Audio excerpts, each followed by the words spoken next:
Hello friends, स्वागत है आपका एग्ज़ाम डोज पे। मैं प्रवीण कुमार आपका स्वागत करता हूं। तो हम भारतीय दंड संहिता पढ़ रहे थे और हमने लास्ट में देखा था राइट ऑफ प्राइवेट डिफेंस। तो मतलब प्राइवेट प्रतिरक्षा बॉडी की हो या प्रॉपर्टी की हो, हमने दोनों के बारे में देखा था। और उसमें यहाँ भी देखा था कि खुद की सेल्फ की भी बॉडी की प्राइवेट प्रतिरक्षा और संपत्ति की भी, और साथ में अदर्स की भी प्राइवेट प्रतिरक्षा आप कर सकते हो। अगर प्राइवेट प्रतिरक्षा में आप कोई कार्य करते हो तो वह अपराध की श्रेणी में नहीं गिना जाएगा। तो वहीं हम बात करते हैं कुछ और धाराओं की। तो ये बहुत सारी इंपॉर्टेंट धाराएं हैं आईपीसी से, अलग अलग एग्ज़ाम में, और काफ़ी बार ये पूछी गई हैं। तो इन कुछ पॉइंट्स के माध्यम से इनको समझते हैं और इनमें क्या है, सारी चीज़ों को बारीकी से समझते हैं। तो बात की जाए धारा 102 की। तो धारा 102 में दे रखा है कि जो शरीर की प्राइवेट प्रतिरक्षा है, जो शरीर की प्राइवेट प्रतिरक्षा है, राइट ऑफ सेल्फ डिफेंस में जो बात की गई थी, हमने प्राइवेट डिफेंस में जो बात की थी, तो उसमें है कि जो शरीर की प्राइवेट प्रतिरक्षा है वो कब शुरू हो जाती है, कब से शुरू हो जाती है, आपको कब अधिकार मिल जाता है और कब तक बनी रहती है। तो ये इसको अगर समझा जाए तो अगर शरीर की प्राइवेट प्रतिरक्षा की बात की जाए तो वह तभी शुरू हो जाती है, मान लो जब आपको आभास हो जाता है, अर्थात एप्रीहेंशन से,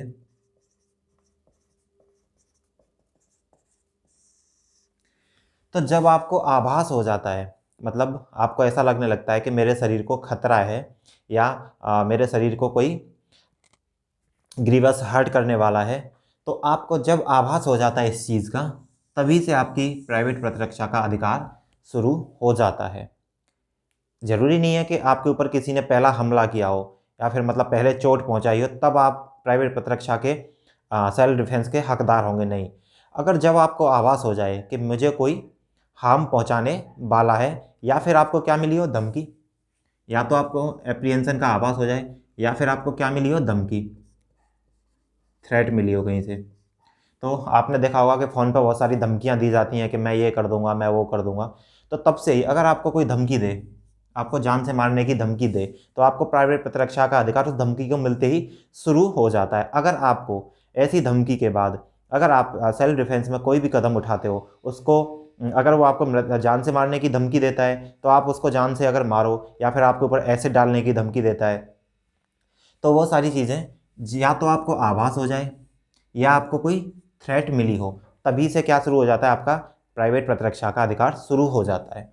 और ये कब तक बना रहता है, और ये कब तक बना रहता है, तो जब तक आपके जो शरीर है, जब तक आपका जो शरीर है उसको आप खुद यह ना महसूस कर लो कि अब मेरे शरीर को कोई खतरा नहीं है, तब तक यह क्या बना रहता है, आपके पास प्राइवेट प्रतिरक्षा का अधिकार बना रहता है।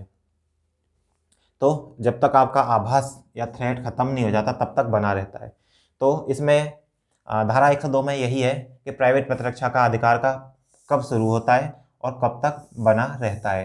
तो थ्रेट के साथ या आभास के साथ शुरू हो जाता है और यह तब तक बना रहता है तब तक कि आपके शरीर को खतरा महसूस होता है। बात की जाए धारा 106, ये भी इम्पोर्टेंट धारा है। तो धारा 106 में बताया गया है कि घातक हमले में, अगर कोई हमला है वो क्या है, घातक है, कोई हमला घातक है, तो घातक हमले में प्राइवेट प्रतिरक्षा के अधिकार में, घातक हमले में प्राइवेट प्रतिरक्षा के अधिकार में अगर कोई निर्दोष व्यक्ति है, अगर कोई निर्दोष व्यक्ति है और आप उसको अपहानि होने का जोखिम है, तो आपको क्या प्राइवेट प्रतिरक्षा का अधिकार है। मान लिया जाए एक भीड़ है, मान लिया जाए एक भीड़ है और आपके ऊपर जान से मारने का हमला करती है, तो उस भीड़ में कुछ निर्दोष व्यक्ति भी हैं, तो क्या आप अपने सेल्फ डिफेंस में किसी निर्दोष की जान ले सकते हो। तो समझते हैं धारा 106 को। तो मान लिया जाए ये ए है और ये एक मोब है, भीड़। तो होता क्या है, ये भीड़ क्या करती है, घातक हमला, मतलब इसको मारने के लिए तलवार, चाकू, छुरे सबसे क्या कर देती है, अटैक कर देती है। किसके ऊपर, ए के ऊपर। किसके ऊपर अटैक कर देती है भीड़, ये भीड़ जो है अटैक कर देती है ए के ऊपर। तो अब चूंकि ए के ऊपर घातक हमला हुआ है, तो इसका क्या हो गया शुरू, ऐसे ऐसा होते इसके पास क्या हो गया, राइट ऑफ प्राइवेट डिफेंस शुरू हो गया इसका, राइट ऑफ प्राइवेट डिफेंस। तो इसका राइट ऑफ प्राइवेट डिफेंस शुरू हो गया। तो भैया अब इसका राइट ऑफ प्राइवेट डिफेंस शुरू हो गया, तो अब ये क्या है, इसने देखा कि ये जो भीड़ है, इस भीड़ में कुछ बच्चे भी हैं, इस भीड़ में कुछ बच्चे भी हैं, इस भीड़ में कुछ निर्दोष व्यक्ति हैं, बच्चे हैं, सब हैं। तो मतलब ये भीड़ कुछ हमला कर रही थी और कुछ इसमें क्या थे, निर्दोष भी थे। तो अब क्या इसको अधिकार है, तो भाई अब इसको, इसके पास तो अधिकार है राइट ऑफ प्राइवेट डिफेंस का।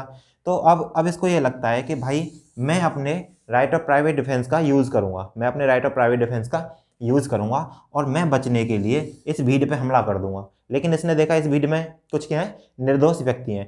तो जो धारा 106 है, धारा 106 यह बोलती है कि अगर आप अपने राइट ऑफ प्राइवेट डिफेंस में किसी घातक हमले में किसी अगर निर्दोष के ऊपर भी, किसी निर्दोष के ऊपर, हालांकि इसका इंटेंशन नहीं था इस निर्दोष को मारने का, इसने तो अपनी राइट ऑफ प्राइवेट डिफेंस में इस भीड़ पे पत्थर मारे या कुछ भी मारा, अपनी बचाव के लिए मारे। लेकिन इसमें अगर कोई निर्दोष मर जाता है या निर्दोष को कोई ग्रीवियस हर्ट होता है, तो क्या है, ए को क्या नहीं माना जाएगा, ए को अपराधी नहीं माना जाएगा और ऐसा माना जाएगा कि ए ने जो भी काम किया है वो अपने राइट ऑफ प्राइवेट डिफेंस, मतलब अपने प्राइवेट डिफेंस में किया है, प्रतिरक्षा में कार्य किया है।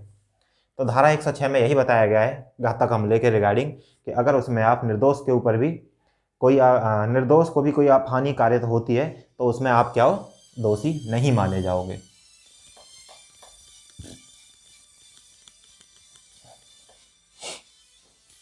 अगर बात की जाए धारा 107 की, तो धारा 107 में किसी बात का दुष्प्रेरण, अबैटमेंट की डेफिनेशन दे रखी है। तो किसी बात का दुष्प्रेरण, अबैटमेंट की डेफिनेशन दे रखी है। तो अबैटमेंट क्या है, अबैटमेंट क्या है, बात की जाए अबैटमेंट क्या है। अबैटमेंट जस्ट किसी को एनकरेज करना, किसी भी व्यक्ति को एनकरेज करना कुछ गलत करने के लिए, किसी भी व्यक्ति को एनकरेज करना कुछ गलत करने के लिए।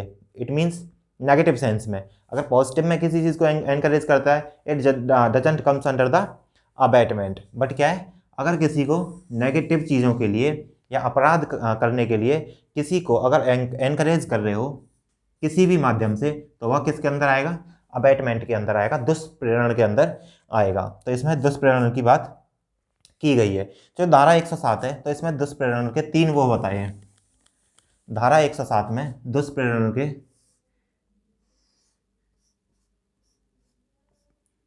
3 एलिमेंट्स बताए हैं, मतलब 3 चीज़ों से आपको दुष्प्रेरण किया जा सकता है। जैसे फर्स्ट है इंस्टिगेट करना, किसी को इंस्टिगेट करना मतलब उकसाना,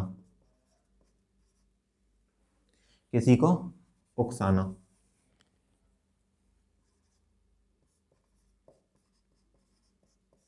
तो आप क्या है, रोज रोज रोज रोज किसी को क्या है, किसी चीज़ के लिए उकसा रहे हो कि भाई तू अपराध कर, तू अपराध कर। या फिर बहुत सारी चीज़ें देखी होंगी, एक होता है ना मतलब मीठी गोली देना। तो लोग मीठी गोली देते हैं, दूसरे के कंधे पे बंदूक रख के चलाते हैं और दूसरे को उकसाते हैं कि तू ये काम कर ले। मान लिया कि तू उसको पीट या फिर उसकी मृत्यु कर दे, हत्या कर दे, तो ऐसे उकसाते हैं। तो वही क्या है, अगर किसी को आप उकसा रहे हो, इंस्टिगेट कर रहे हो, तो आप दुष्प्रेरण कर रहे हो और आपको क्या माना जाएगा, अपराधी माना जाएगा। और ये दुष्प्रेरण कैसा होना चाहिए, ये होना चाहिए एक्टिव दुष्प्रेरण होना चाहिए, मतलब उसको निरंतर आप बोल रहे हो। अब ऐसा नहीं है कि गुस्से में आके किसी ने बोल दिया, आजकल देखा होगा एक्चुअली बात करते करते ही बोल देते हैं, बोला जा तू तो मर जा, एक सिंपल ही बोल देते हैं जा तू मर जा। तो ऐसा नहीं है कि उसने बोल दिया जा तू मर जा और वह जाके सुसाइड कर ले। आपने बोला किसी को जा तू मर जा और उसने जाते ही गुस्से में बोल दिया और उसने सुसाइड कर लिया, तो यह दुष्प्रेरण के अंदर नहीं आएगा, जब तक कि आप उसको कुछ दिनों से या फिर उसको कंटिन्यूसली क्या कर रहे हो, उकसा रहे हो। तो एक आता है इंस्टिगेट करना, तो फर्स्ट एलिमेंट इंस्टिगेट है। दूसरा है कॉन्स्पिरेसी, दूसरा इसका वो है कॉन्स्पिरेसी, षड्यंत्र।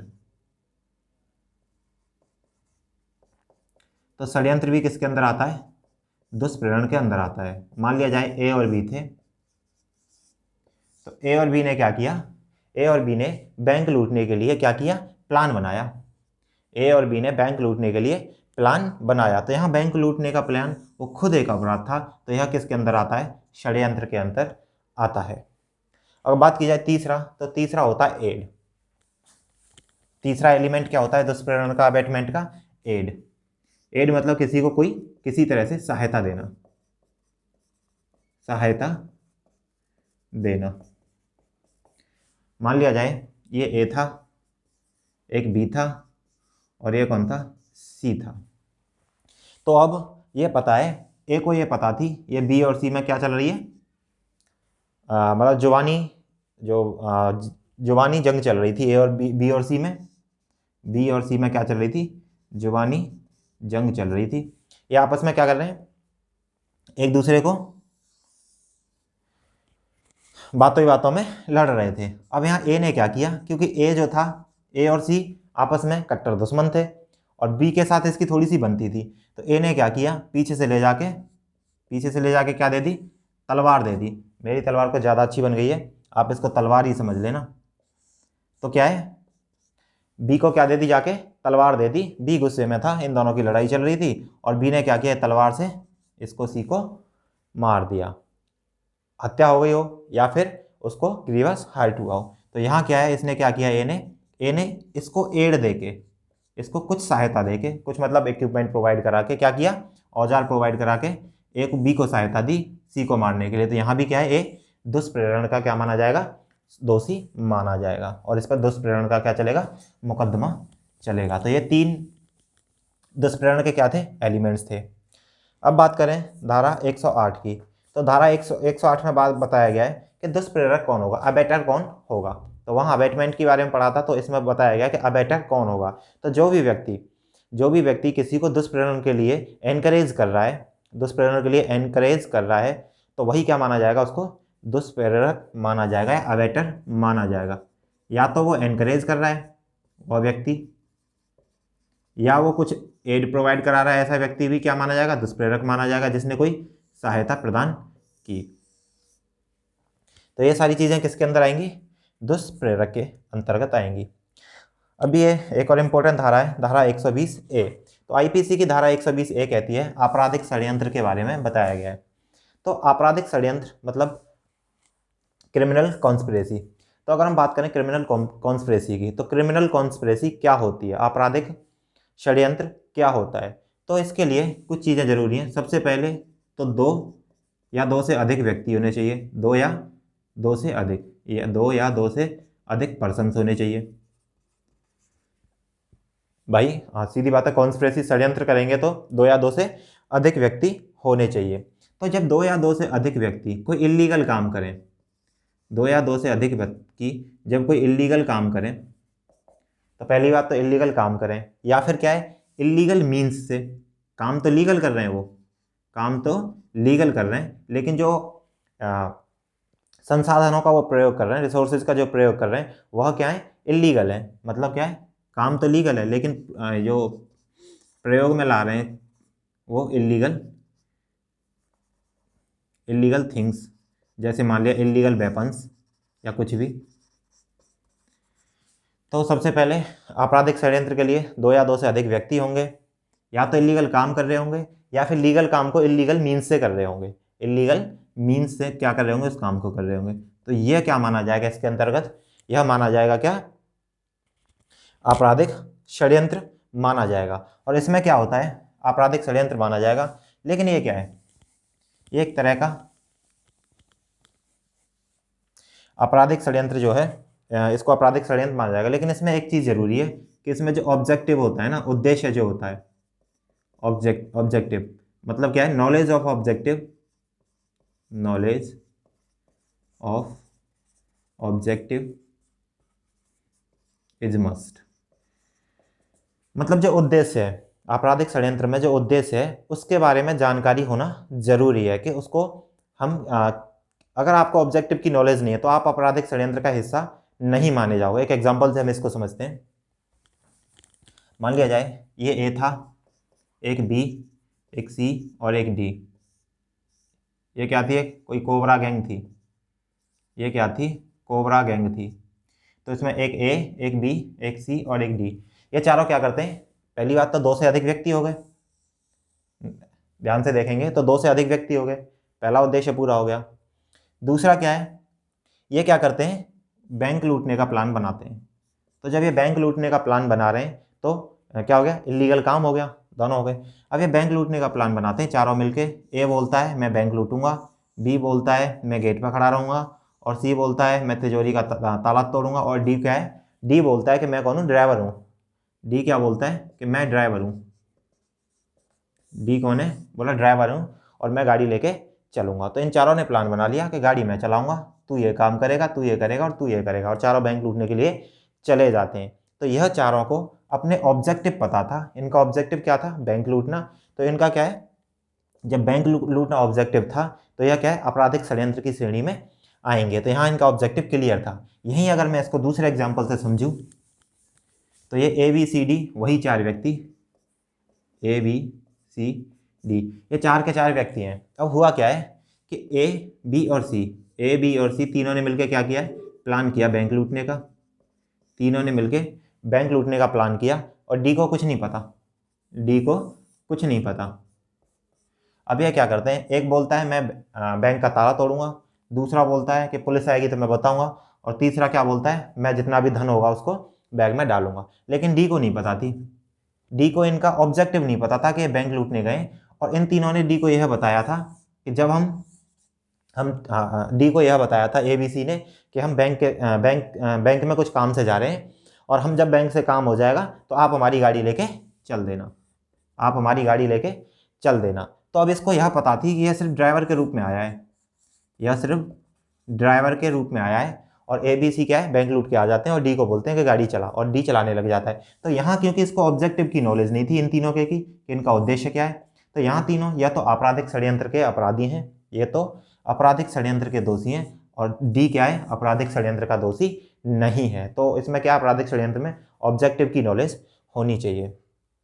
तो यही धारा 120 में यही दिया गया है कि क्रिमिनल कॉन्स्पिरेसी क्या है, जब इलीगल काम करते हैं या इलीगल मीन से कोई काम करते हैं 2 या 2 से अधिक व्यक्ति, तो वो किसके अंतर्गत आता है, आपराधिक षड्यंत्र के अंतर्गत आता है।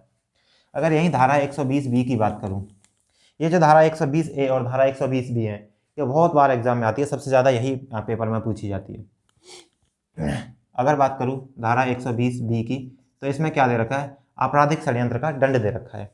धारा 120B में आपराधिक षड्यंत्र का कॉन्स्पिरेसी का दंड दे रखा है। तो इसमें यह बताया गया है, धारा 120 में यह बताया गया है कि अगर आपने कोई कॉन्स्पिरेसी की, आपने कोई कॉन्स्पिरेसी की जिसमें क्या है, जिसमें IPC में दंड दे रखा है, जिसका क्या, या तो मृत्यु दंड दे रखा है, या आजीवन कारावास दे रखा है, या फिर 2 वर्ष तक की सजा दे रखी है।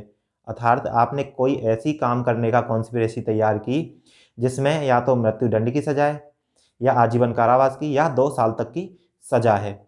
तो अगर आप ऐसे दंड के लिए अगर कोई काम करते हो, ऐसी कॉन्स्पिरेसी तैयार करते हो, तो अगर उनकी सज़ा ऑलरेडी IPC में है तो आपको सज़ा वह दी जाएगी जो ऑलरेडी IPC की किसी धारा में दे रखी है। अर्थात आपको कैसी सज़ा दी जाएगी, जैसे आपने क्या किया हो, अबैटमेंट किया हो, जैसे आपने अबैटमेंट किया हो, दुष्प्रेरण किया हो।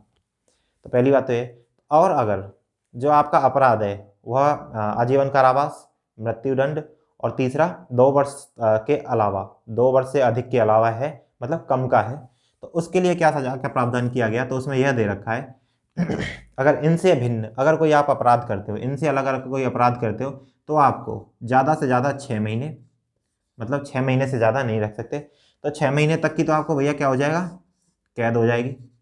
6 महीने तक की तो आपको अंदर टेक दिया जाएगा, और टेका भी कैसे जाएगा, या तो आपको कारावास कैसा दिया जाएगा, कठोर, या दिया जाएगा सादा। मतलब 2 ही तरह का कारावास होता है, कठोर या सादा।